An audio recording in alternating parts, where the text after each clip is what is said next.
말씀의 제목을 함께 나눌게요. 죄를 씻어 깨끗게 하시는 은혜. 정권이 바뀌면 새로운 총리와 장관들을 뽑기 위해 청문회를 합니다. 이 청문회를 볼 때마다 털어서 먼지 안 나는 사람 없구나. 청문회 전까지는 나름 괜찮아 보이는 사람도 알고 보니 나랑 별반 다를 바 없는 추한 사람이었구나 라는 생각을 안 한 적이 없어요. 결국 청문회 문턱을 못 넘고 망신만 잔뜩 당하고 낙마하는 이들도 적지 않은데요. 그래서 그런지 옛날에는 저마다 총리하고 장관 하겠다고 막 덤볐는데 요즘에는 총리 좀 한번 해보세요. 장관 좀 해보세요. 그러면 다 손살을 친대요. 안 하고. 좋은 이미지 이면에 자신의 꽁꽁 숨겨둔 거짓과 더러움, 어둠들이 청문회를 통해 만천하에 드러날 것이 두려워서 말입니다. 존경할 만한 지도자감이 이 나라에 많지는 않구나 하는 생각에 씁쓸함이 들고, 동시에 한편으로는 청문회를 진행하는 국회의원들을 향해서도 이런 의문이 들어요. 청문회 대상자들을 저렇게 가혹하게 몰아붙이는 저 국회의원들은 깨끗할까? 청문회 때 그렇게 후보자의 도덕성을 질타하는 데 앞장선 사람인데 알고 보니까 더한 국회의원들이 우리나라에 막 많아요. 독인 객긴인 거죠. 그렇다면 장관 후보자나 국회의원들 말고 내 모습은 어떠한가 생각해 봐야 돼요. 나를 청문회 석상에 세우고 내 삶에 대해 누군가가 현미경 검증을 한다면 나는 하늘을 우러러 한 점 부끄러움이 없을까? 당당할 수 있을까? 말입니다.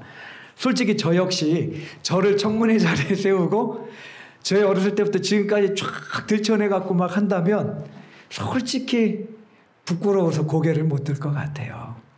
저희는 괜찮은 줄 알았는데 참 못됐구나 하면서 손가락질할 처지가 못 된다는 겁니다. 이게 물귀신 작전은 아닌데요. 이 자리 여러분들이 저보다는 나을지 몰라도 그냥 별반 그렇게 조금 더 낫지 않겠나 비슷하지 않겠나 싶어요. 여러분, 근데 이런 저와 여러분의 더럽고 추한 실상을 누구보다 잘 아는 게 누군지 아세요? 마귀예요. 사탄. 하나님은 물론 말할 것도 없죠. 하나님은 일거수일투족을 감찰하신 마귀가 얼마나 잘하는지만. 그래 사단은 시도 때도 없이 우리에게 다가와서 막 이렇게 정죄합니다. 야, 너같이 더러운 게 무슨 성도야. 참 한심하다. 무슨 면목으로 그 꼴을 가지고 가서 예배드리고 하나님 앞에 나아가? 하나님이 그런 너를 좋아하시겠어? 현실을 직시해. 내 죄를 내가 알렸다 하면서 끊임없이. 여러분, 내가 지은 죄와 허물이 아무리 많고 커도 아들을 십자가에 내어주신 하나님의 사랑이 덮지 못할 죄악은 없습니다. 할렐루야. 그래서 그때도 제가 한번 얘기했죠.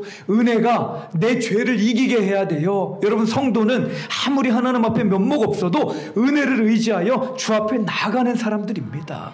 근데 마귀는 끊임없이 우리로 하여금 우리의 죄를 크게 보게 해요. 하나님의 은혜보다 나의 허물과 어둠을 더 크게 봐서 은혜가 은혜되지 못하게 막는단 말이에요. 이 속에서 저와 여러분은 은혜로 은혜되게 하는 성도가 되기를 축복합니다. 나아가야 되는 거예요. 여러분, 오늘 본문에는 더러운 옷을 입고 천사 앞에 서 있는 대제사장 여호수아에 대한 환상입니다. 여기서 여호수아는 모세의 후계자였던 정복전쟁, 가나안 정복전쟁 여호수아가 아니라 귀환민들을 이끌고 포로귀환을 해서 스룹바벨 성전재건에 앞장섰던 대제사장 여호수아를 의미합니다. 동명이인이죠. 여러분, 구약의 대제사장은 하나님과 인간 사이의 중보자로 1년에 한 번 대속죄일에 이스라엘 백성의 죄를 짊어지고 이렇게 지성소에 들어가서 하나님 앞에 속죄 제사를 드렸던 사람이에요.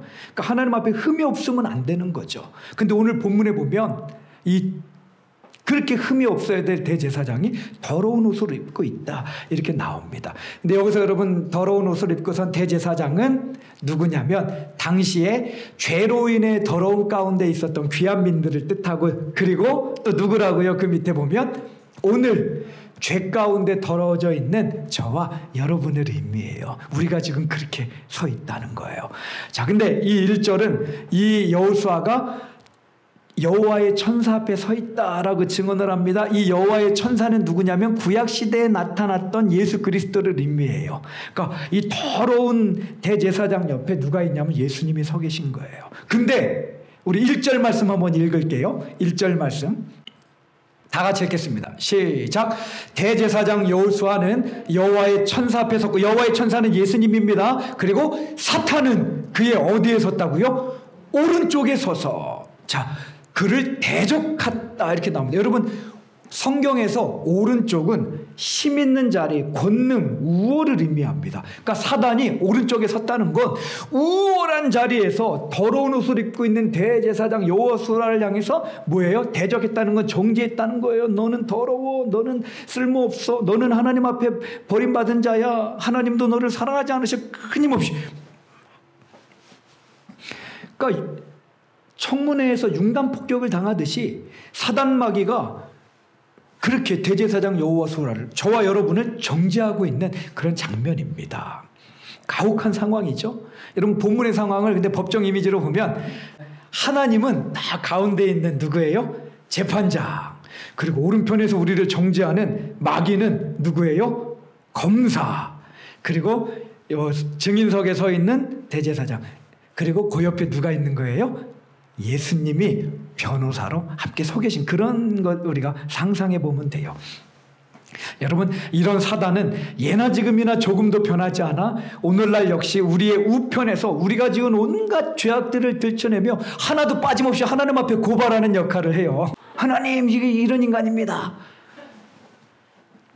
조남종 목사가 몇 년 몇 월 며칠 어디에서 몇 시에 누구와 무슨 일을 했고 어떤 죄를 졌고 속사포처럼 하나님을 향해서 사단이 쏘아내고 있는 겁니다.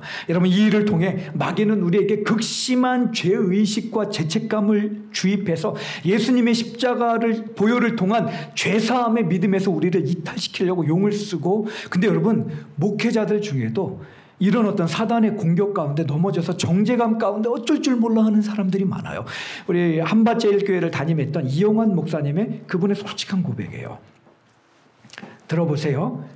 사단이란 녀석도 내 모습을 다 알 텐데 나와 주님 외에 나의 깊은 곳을 알고 있을 또 하나의 불청객이 있다는 사실이 깨달아지면서 공포가 되어 안겨왔다. 나의 과거를 낱낱이 알고 있는 뱀의 비웃음 소리가 들린다. 녀석은 가차없이 나를 정죄하며 다가온다. 음험한 눈빛으로 나를 송사하며 달려든다. 조소하며 대적해오는 그로 인해 순간 힘을 잃는다. 주님과 나 사이를 갈라놓으려 비열한 눈빛으로 나를 바라보는 녀석, 도저히 그 앞에서 일어날 자신이 없었다. 주님의 용서가 분명했지만 사단의 정죄 또한 사실이었기에 그랬다. 난 예수님을 믿는다 했지만 사실은 사단의 지배 아래서 온전한 자유를 누리지 못하고 있었다. 적당하게 회개해 적당하게 용서받고 적당하게 정죄당하면서 그렇게 미지근한 삶을 살아왔던 나였으니. 여러분, 우리도 작정하고 달려드는 마귀의 참수 앞에서 이렇게 흔들릴 때가 있어요. 근데 스가랴는 2절에서 이런 사탄을 하나님께서 책망하신다라고 말합니다. 2절 함께 읽습니다. 시작. 여호와께서 사탄에게 이르시되 사탄아, 여호와께서 너를 책망하노라. 책망하노라. 예루살렘을 택한 여호와께서 너를 책망하노라. 이는 불에서 꺼낸 그슬린 나무가 아니냐 하실 때에. 저 2절 후반부에 불에서 꺼낸 그슬린 나무는 누구냐면은 당시 사단의 정죄를 받아도 하등 이상할 게 없었던 비루한 상태에 있었던 포로 귀환민들을 의미합니다. 여러분, 마귀는 인정사정 볼 것 없이 더러운 옷을 입은 여호수아를 하나님께 고발했으나 도리어 하나님은 우리를 변호하심을 넘어서 사단을 어떻게 했어요? 책망하시고 꾸짖었습니다. 야! 정죄하지 마! 내 아들이야! 내 딸이야! 더러워졌어도 나는 포기하지 않는 내 아들이야, 내 딸이야. 정죄하지 마. 내가 보혈로 깨끗게 했어. 내가 아들의 피로 샀어. 저는 내 백성이야. 너는 더 이상 내 자녀를 정죄할 권한이 없어. 할렐루야. 여러분이 얼마나 든든한 은혜예요. 얼마나 은혜입니까? 이런 은혜의 역사에 대해 사도 요한은 신약에서 이렇게 증언합니다. 요한일서 2장 1절 말씀 함께 읽습니다. 시작. 나의 자녀들아 내가 이것을 너희에게 쓰면 너희로 죄를 범치 않게 하려 함이라. 만일 누가 죄를 범하면 하나님 앞에서 우리에게 대언자가 있으니 곧 의로우신 예수 그리스도시라. 아멘. 여기서 대언자는 누구냐면 변호사라는 뜻이에요. 사단은 우리를 정죄하지만 우리의 변호사이신 예수님께서 하나님 앞에서 우리를 변호해 주시는 거예요. 아버지, 잘못했지만 죄가 많지만 내가 십자가 보혈로 산 내 백성입니다. 아버지, 용서해 주십시오. 할렐루야. 이것을 증명하듯이 오늘 본문에도 예수님을 뜻하는 여호와의 천사가 더러운 옷을 입고 있는 대제사장 여호수아 옆에 계셨어요. 사단은 나를 정죄하지만 여러분 그 옆에 우리 주님이 나의 대언자로 지금도 서 계신 줄로 믿습니다. 그 누구도 나를 정죄할 자는 없는 거예요. 할렐루야. 길거리에 버려진 아이들, 대책 없는 아이들, 집 나온 아이들, 집 나와갖고 10대 때부터 술, 담배하고 마약하고 본드 불고 몸 팔고 이런 애들이 있어요. 이런 아이들을 모아갖고 품고 목회하는 박보영 목사님이라는 분이 계십니다. 참 귀한 분인데 이분이 아무리 애를 써도 애들이 여러분 변하겠어요? 9살, 10살에 집 나와갖고 함부로 몸을 굴린 애들이 조금 이렇게 품어준다고 변하겠느냐고요. 이렇게 대책 없는 아이들을 데리고 살던 중에 어느 날 한 아이가 묻더랍니다. 목사님께. 목사님, 왜 우리를 버리지 않으세요? 왜? 이 말에 목사님이 이렇게 대답했답니다. 나는 너희들보다 더 나쁜 짓을 했는데 나를 버리지 않는 분이 계셔서 그분은 나 대신 매를 맞으시고 나 대신 십자가에 죽으셨단다. 여러분 참 기막힌 고백인데요. 박 목사님의 고백이 바로 저와 여러분의 고백입니다.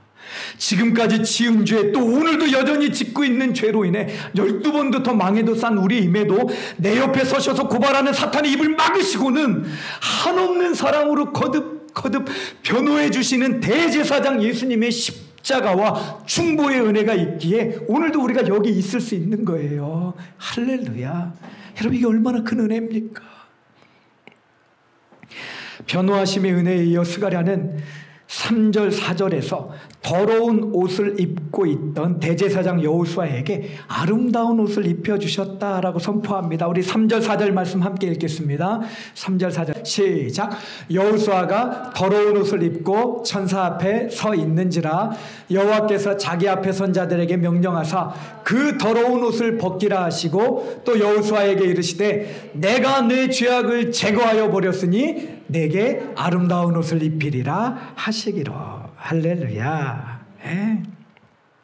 아름다운 옷을, 깨끗한 옷을 입혀주셨다라고 하는 건 하나님께서 예수님의 십자가 보혈을 통해 우리의 모든 죄를 다 씻어주셨다는 의미입니다. 아멘. 여러분 우리는 죄 짓죠. 오늘도 짓죠. 또 오늘 예배 끝나고 나면 또 지을 거예요.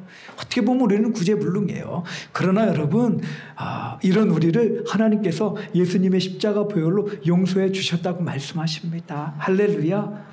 또 자백하면 미쁘시고 의로우사 모든 불의에서 우리를 깨끗게 하실 것이라고 약속하셨어요.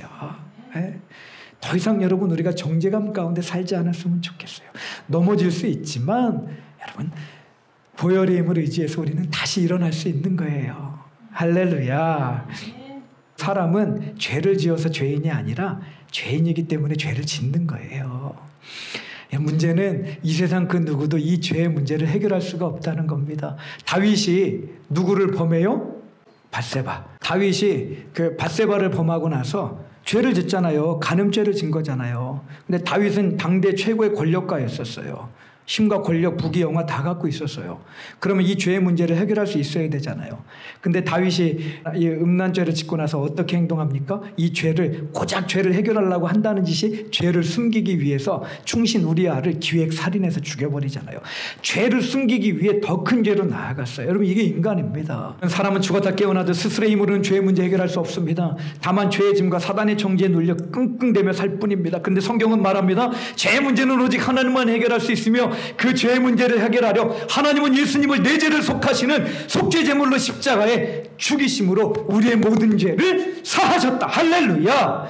그래, 누구든지 십자가의 은총을 의지하기만 하면 죄사함과 하나님의 용서와 자유함을 누릴 수 있다. 하나님께서 예수님을 통해서 그 십자가 보혈로 우리에게 흰옷을 덮어주시는 거예요. 내가 너를 용서했다. 그 누구도 너를 정죄하지 못한다. 내가 너를 사랑한다. 내가 너를 보호하고 있다. 너는 내 것이다. 할렐루야. 스탈린이 소련을 장악하고 난 후에 서둘러서 한 일이 뭐냐면 어렸을 때 친구들을 다 잡아서 죽인 일이랍니다. 자기의 부끄러운 과거를 숨기고 싶었던 거예요. 그러나 여러분, 죄에 쩔어 역겨운 냄새를 풍기는 우리의 과거는 그걸 아는 사람들을 죽여 숨긴다고 해서 숨겨지는 게 아니에요. 죄사함은 오직 한 길, 예수 그리스도의 십자가 속죄 사역에 나를 던질 때 얻게 되는 은혜입니다. 따라하겠습니다. 죄는 숨겨 없애는 것이 아니라 십자가 보혈에 씻어 없애는 것이다. 할렐루야. 누구든지 십자가 보혈 앞에 나오면 그 보혈이 나를 정결케 해주십니다. 그래서 히브리서 10장 17절에 이렇게 나왔어요. 히브리서 10장 17절 함께 읽습니다. 시작. 저희의 죄와 저희의 불법을 내가 다시 기억하지 아니하리라. 할렐루야. 여러분, 우리가 예수님의 보혈로 씻김 받았고 우리가 주님 앞에 정직하게 나를 죄를 자백하면 여러분 더 이상 이제 죄의 짐에 눌릴 필요가 없어요. 우리 주님은 그 죄를 기억하지도 않는다 그랬다. 할렐루야. 주님이 기억하지도 않으시는 죄를 왜 자꾸 내가 끄집어내갖고 사단이 정죄한다고 나는 몹쓸 사람이야. 나는 안 돼. 나는 구제불능이야. 아유, 다른 사람은 될지 몰라도 나는 안 돼. 여러분, 이건 사단이 주는 음성이에요. 여러분 될 수 있습니다. 할렐루야. 자유할 수 있어요. 그리고 앞으로 십자가 군병으로 거룩하게 하나님 앞에 설 수 있는 줄로 믿습니다. 이제 여러분, 하나님이 우리를 깨끗게 해주셨으면 우리는 어떻게 해야 돼요? 와, 죄는 숨기면 없어지는 게 아니라 보혈에 씻으면 없어지니까 일주일 동안 죄 시컷 짓고 와서 또 주일날 또 딱 한번 씻고 가서 또 시컷 짓고 와서 또 씻으면 되겠네. 자, 옆에 분 보면서 회개하라. 회개하라. 오늘 본문에 보면 이렇게 씻었다 말씀하시면서 주님께서 대제사장 여호수아에게 뭐라고 말씀하시냐면 내가 너를 씻어줬으니까 이제 합당하게 살아서 하나님 앞에 내 앞에 합당하게 서라. 그러면 너의 대제사장직이 영원할 것이다. 할렐루야. 우리 5절로 7절 말씀 함께 봉독하겠습니다. 함께 읽겠습니다. 자, 내가 말하되 정결한 관을 그의 머리에 씌우소서 하매 곧 정결한 관을 그 머리에 씌우며 옷을 입히고 여호와의 천사는 곁에 섰더라. 여호와의 천사가 여호수아에게 증언하여 이르되 만군의 여호와의 말씀에 내가 만일 내 도를 행하며 내 규례를 지키면 내가 내 집을 다스릴 것이요 지킬 것이며 또 여기 섰는 자들 가운데에 왕래하게 하리라. 아멘. 여기 보면 그에 걸맞은 삶을 살라고 말씀하시는 거예요. 그래서 우리 7절에 보면 내 도를 행하여야 한다라고 하는 건 무슨 말이냐면 예수님이 걸어가신 하나님 사랑, 이웃 사랑, 창조세계의 사랑의 삶을 따라 걸으라는 거고요. 내 도를 행하며, 행하다는 말은, 여러분 행하다는 말은 뭐냐면 산에 가면은 길이 있어요, 없어요? 있죠. 여러분 길이 어떻게 나는지 아세요? 한 번 가고 두 번 가고 반복해서 가면 길이 나는 거예요. 여기서 행하다라고 하는 말은 한 사람이 그 길을 가서 딱딱해질 만큼 길이 난 걸 의미해요. 그러니까 여러분 무슨 말이에요? 한 번 하나님의 뜻을 행하는 게 아니라 그 길이 딱딱하게 굳어진 길이 될 만큼 하나님 사랑, 이웃 사랑, 창조세계 사랑의 삶을 너희가 반복해서 살고 살아가야 한다는 뜻입니다. 할렐루야. 네. 그렇게 할 때에 네가 대제사장직을 영원토록 감당하게 될 거다. 저와 여러분도 십자가 구속의 은혜를 받았다면 그에 합당하게 살게 되기를 축복합니다. 여러분, 오늘날 조국교회 교인들을 보면 목회자로서 제가 갖는 안타까움 중에 하나는 하나님 앞에 염치 없는 교인들이 너무 많다는 거예요. 예수님의 십자가 희생으로 죄와 죽음, 지옥 형벌에서 구원받았잖아요. 엄청난 은혜입니다. 이 은혜를 받은 자로서 가져야 할 태도는 어떻게 하면 그 은혜에 보답할까 여야 하는데 그것에는 별로 관심 없고 죄도 사해 주시고 구원해 주셨다면 이왕의 세상 무기영화도 함께 듬뿍 안겨주시면 안 되나요? 이렇게 사는 거예요. 뻔뻔하죠. 자, 여러분, 필요는 구해야 합니다. 필요. 저는 하나님께서 우리 성도님들의 필요를 넉넉하게 채워주시기를 축복합니다. 그러나 욕심은 버려야 하는 거죠. 근데 한국교회 교인들은 천국도 가고 싶고 이 땅에서도 어떻게 좀 막 진짜 막 껄쩍지근하게 한번 살아보고 싶고. 이국종 교수라고 아시죠? 외상의학의 길을 개척한 아주대병원 이국종 교수인데 이분이 서해에서 고기를 잡던 어선줄에 묶여서 사경을 헤매던 환자의 소식을 듣고는 한 번 뜨는데 큰 돈이 드는 비싼 헬리콥터를 타고 백령도로 직접 날아가서 숨이 끊어져가는 환자를 응급처치하고 급히 병원으로 이송해서 수술을 진행했대요. 이때 상황을 이 교수가 이렇게 밝혔습니다. 환자를 헬리콥터에서 빼내 곧바로 수술방으로 옮겼다. 수술방에서 우리는 환자의 몸을 열고 들어갔다. 복강 내 장기는 성한 것이 없고 신장까지 완전히 두동강 나 있었다. 환자의 몸에서 흘러나온 피가 수술대에서 바닥으로 쏟아져 내렸다. 터져나간 장기를 일부는 적출하고 다수는 봉합하며 수습했다. 여러 번의 재수술이 불가피했으나 환자를 살리고자 하는 보호자의 의지가 컸다. 환자는 모든 수술과 처치를 버텨내고 기적같이 회복해 백령도로 돌아갔다. 그 뒤로 이제 진료를 위해서 이 교수를 외래 진료 때 여러 번 만났는데 어느 날은 환자가 안 오고 보통 부인하고 둘이 같이 왔는데 환자는 안 오고 부인만 왔더래요. 이 교수 생각이 여러 가지 생각이 들더랍니다. 그 어부에게 심각한 합병증이 돋았나? 왜 부인만 혼자 왔지? 이런 생각에 부인을 맞았는데 부인이 그러더래요. 죽음에서 기적적으로 회생한 남편이 너무 건강해져서 지난 겨울부터 일을 다시 시작했고 2달 전에 갯바 위에 미역 딴다고 나갔다가 파도 휩쓸려 죽었대요. 이 말에 어찌나 허탈감이 들든지 이 교수가 밝힌 그때 심경입니다. 이 환자를 살리려고 많은 이들이 애를 썼다. 석희성리 중앙구조단에 단 한 대뿐인 EC-225를 몰고 비행해왔고 김준규는 새벽 2시를 넘어 수술을 마칠 때까지 퇴근하지 않고 환자의 안위를 걱정하며 물었다. 이길상 대원이 이끄는 소방대원들과 우리 팀 모두가 사력을 다해 살려낸 환자였다. 그런 환자가 미역 따러 갔다가 파도에 휩쓸려 죽었다는 거죠. 그 비싼 장비를 동원해서 온 의료진들이 혼신의 힘을 다해 시체와 다름없는 사람을 기껏 살려놓았더니 살려놓았으면 이왕 좀 같이 힘든 일을 하다가 가야 될 거 아니에요. 기껏 멱 따러 갔다가 그 미역 몇 분이나 한다고 그 뭐 한다고 그거 갖다 파도에 휩쓸려 죽냐는 거예요. 의사의 입장에서 여러분 참 허망한 거 아닙니까? 어떻게 살려놨는데 미역 따러 갔다가 죽어요. 여러분 안타까운 건 조국교회 교인들 중에 예수님으로 이국종 교수가 가진 허탈한 마음을 갖게 만드는 한심한 교인들이 결코 적지 않다는 거예요.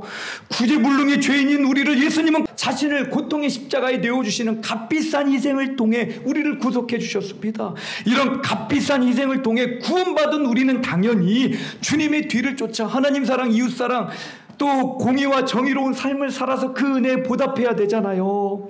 그렇지 않고 값진 희생으로 살아난 이 생명으로 미역이나 따로 나갔다가 죽은 사람처럼 드레핀 꽃의 영광처럼 금방 시들고 말 세상 무기 영화에 목매달고 살아 인생을 탕진한다면 그들을 바라보시는 주님의 마음이 얼마나 허탈하시고 허망하실 거냐는 거예요. 야, 내가 그러라고 십자가에서 그렇게 고통 엘리엘리 라마 사박다니 하면서 너를 위해 죽었는지 알아?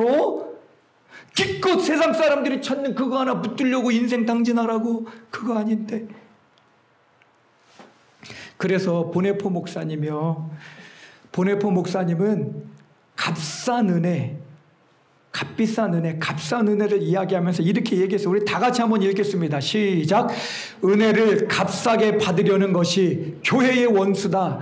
은혜가 비싼 이유는 무엇보다 하나님이 자신의 아들을 대가로 세운 희생이기 때문이다. 우리를 비싸게 샀다. 하나님께 비싼 것이 우리에게 쌀 리 없다. 여러분, 하나님이 값비싼 은혜를 통해 우리를 샀는데 우리는 너무 값싸게 우리 자신을 갖다가 세상 속에서 굴리는 거 아니냐는 거예요. 설교를 들어야 될 사람들은 지금도 아마 예배 안 드리고 있을 거예요. 그 교회뿐만 아니라 다른 데서도 방송 예배 요즘 많이 들으니까 요즘 예배를 잘 안 드린대요, 사람들이. 그냥 적당하게 유튜브에서 설교 한번 대충 듣는 걸로 예배 때우고. 그러라고 주님이 우리를 위해서 십자가에서 피 뿌리시고 사지를 찢으신 거 아니잖아요. 은혜로 구원받았다면, 값비싼 은혜로 구원받았다면 그 은혜에 합당하게 살아 은혜에 보답해야 되지 않겠습니까, 여러분? 마셔도 다시 목마를 야곱의 우물이나 마시면서 그거나 마시면서 세속의 꿈을 쫓아다닐 게 아니라 성령님으로 충만해서 이 땅의 천국 지경을 넓히는 거룩한 영적 전사의 삶 말입니다. 할렐루야. 그렇게 변화된 나를 통해 세상에 하나님을, 주님을 볼 수 있게 말해요. 그래서 우리 말씀 요 세 구절 한번 좀 읽을게요. 함께 했습니다. 시작. 이같이 너희 빛이 사람 앞에 비치게 하여 그들로 너희 착한 행실을 보고 하늘에 계신 너희 아버지께 영광을 돌리게 하라. 너희는 이 세대를 본받지 말고 오직 마음을 새롭게 함으로 변화를 받아 하나님의 선하시고 기뻐하시고 온전하신 뜻이 무엇인지 분별하도록 하라. 너희는 유혹의 욕심을 따라 썩어져가는 구습을 따르는 옛사람을 벗어버리고 오직 너희의 심령이 새롭게 되어 하나님을 따라 의와 진리의 거룩함으로 지으심을 받은 새 사람을 입으라. 할렐루야. 예수 믿었으면 가정에서 내 삶이 변해야 돼요. 남편으로서 삶이 변해야 되고 아내로서 삶이 변해야 되고 부모로서 자녀로서 예수 믿는 증거가 나타나야 돼요. 그리고 직장에 나아가서 세상 친구 앞에서 안 믿는 사람들 앞에서 야, 예수 믿는 사람 다르다. 저 사람이 믿는 예수라면 나도 한번 믿어볼까? 이런 마음을 갖게 해야 된다는 거죠. 할렐루야. 하나님께서 사단의 참소에도 불구하고 여호수아의 죄, 곧 이스라엘과 우리의 죄를 사해 주실 뿐 아니라 의로움으로 덧입혀 주셨습니다. 새 옷 입혀 주셨어요. 그리고는 하나님과 세상 사이에 중보하는 제사장으로 삼아 주셨습니다. 이런 하나님의 은혜가 참 크고 깊습니다. 하나님이 비싸게 우리를 샀기 때문에 우리를 향해 기대하시는 바가 커요. 자, 옆에 분들 보시면서 하나님이 당신을 얼마나 기대하시는데요. 이렇게 한번 이야기해 주세요. 얼마나 기대하시는데요. 예. 우리는 보통 사람이 아닙니다. 예. 자, 이런 하나님의 기대 앞에서 거룩하게 구별된 삶과 말씀에 순종하는 삶을 통해 부응함으로 십자가로 인해서 일그러지셨던 주님의 얼굴에 밝은 미소를 선물해 드리는 저와 여러분, 그 교회 성도들이 되기를 주님의 이름으로 부탁드립니다. 같이 기도하겠습니다. 하나님, 감사합니다. 더러운 옷을 입은 여호수아와 같은 우리들입니다.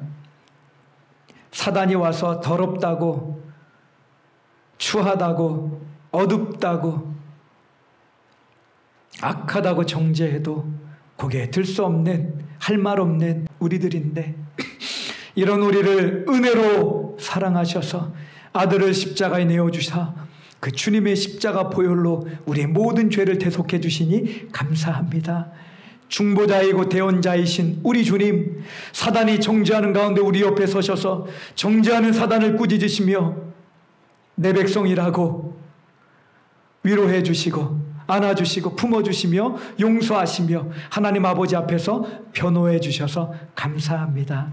그 은혜가 있어서 오늘도 우리가 여기 나와 있습니다. 앞으로 하나님, 우리 성도들 우리의 죄를 기억지도 않으시는 하나님 앞에 늘 죄를 아뢰고 하나님 아버지 용서함을 받아 자유함 가운데 살게 하여 주옵소서. 또한 값비싼 은혜로 구원받은 만큼 우리의 삶을 그 값비싼 은혜 받은 자로서 합당하게 하나님 사랑, 이웃 사랑, 창조세계 사랑, 의롭고 정의롭고 정직하며 하나님 앞에 정말 빛과 소금으로 살아서 안 믿는 사람들로 우리를 보며 하나님을 보게 만드는 축복의 통로 되게 하여 주옵소서. 거룩한 제사장들 되게 하여 주옵소서. 예수님의 이름으로 기도합니다. 아멘.